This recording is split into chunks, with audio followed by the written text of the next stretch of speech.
సంపద సృష్టి, ఇది వెరీ ఇంపార్టెంట్. సంపద సృష్టి అని అంటే నిజంగా ఏమిటి అన్నది అర్థమయ్యేట్టుగా కాస్త చెప్తా. రాష్ట్రానికి ఉన్న ఆదాయాలను ఇంకా అదనపు ఆదాయం రాష్ట్రానికి వచ్చే విధంగా ప్రభుత్వం ఏదైనా కార్యక్రమాలు చేయగలిగితే దానిని సంపద సృష్టి అని అంటారు. అందులో భాగంగానే రాష్ట్రం పురోగతిని మనసులో పెట్టుకొని రాష్ట్రం ఫ్యూచర్లో ఇంకా ఎక్కువ డబ్బులు సంపాదించే మార్గాలు ఎక్కడున్నాయి అని చెప్పి ఆలోచన చేసి సంపద సృష్టి అన్నది నిజంగా జరిగింది ఎప్పుడు అని అంటే వైఎస్ఆర్సీపీ ప్రభుత్వంలో మాత్రమే జరిగింది. ఆంధ్ర రాష్ట్ర చరిత్రలో ఎప్పుడు చూడని విధంగా గవర్నమెంట్ రంగంలో 3 కొత్త పోర్టులు, సీ పోర్ట్స్, దాదాపుగా 12,000 కోట్ల రూపాయల పై చిలుకుతూ 3 కొత్త పోర్ట్లు, 12-13 వేల కోట్ల రూపాయలతో 3 కొత్త పోర్ట్లు నిర్మాణం వేగంగా కూడా సాగి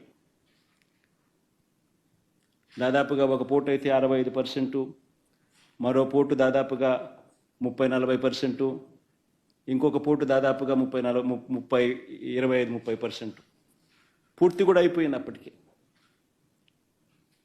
ఈరోజు ఆ పోర్టులు కన్నా పూర్తవుతే ఆ పోర్టులకు ఫండింగ్ కూడా సమస్య కాదు. దానికి సపరేట్గా మ్యారిటైమ్ కార్పొరేషన్ క్రియేట్ చేసి దానికి సపరేట్ ఫండింగ్ ఆర్గనైజ్ చేసి సపరేట్గా దానికి ఫండింగ్ ఎలాంటి ప్రాబ్లం లేకుండా చేసినాం.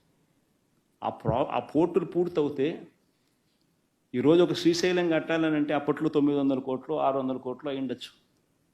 ఈరోజు అదే శ్రీశైలం కట్టాలంటే 50,000 కోట్లు తక్కువ కాదు. That is the value of assets. ఈ పోర్ట్లన్నీ రేపొద్దున లక్షల కోట్లకు వాల్యూస్ అవుతాయి. ఈ పోర్ట్లు కానీ ఈ మెడికల్ కాలేజెస్ కానీ ఇవన్నీ కూడా 17 కొత్త మెడికల్ కాలేజీలు కడతా ఉన్నాం. 17 కొత్త మెడికల్ కాలేజీలు, 5 మెడికల్ కాలేజీలు మా హయాంలోనే పూర్తయ్యాయి. మరో 3 మెడికల్ కాలేజీలు సీట్ల మెడికల్ కౌన్సిల్ ఆల్రెడీ సీట్స్ కూడా అలాట్ చేసినారు.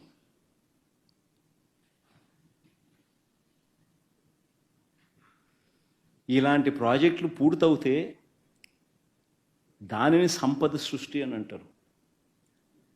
ఇవి అందుబాటులోకి వస్తే రాష్ట్రానికి అదనపు ఆదాయాలు వస్తాయి. ఒక సీపోర్ట్ వస్తే ఆ సీపోర్ట్ చుట్టుపక్కల ప్రాంతాలన్నీ కూడా అభివృద్ధి చెందితే దానివల్ల జిఎస్డిపి పెరుగుతుంది, ఉద్యోగాలు వస్తాయి, పెరుగుదల కనిపిస్తుంది. మెడికల్ కాలేజీలు వస్తే ఖర్చులు తగ్గుతాయి, టెరిషరీ కేర్ అవైలబుల్గా ఉంటుంది.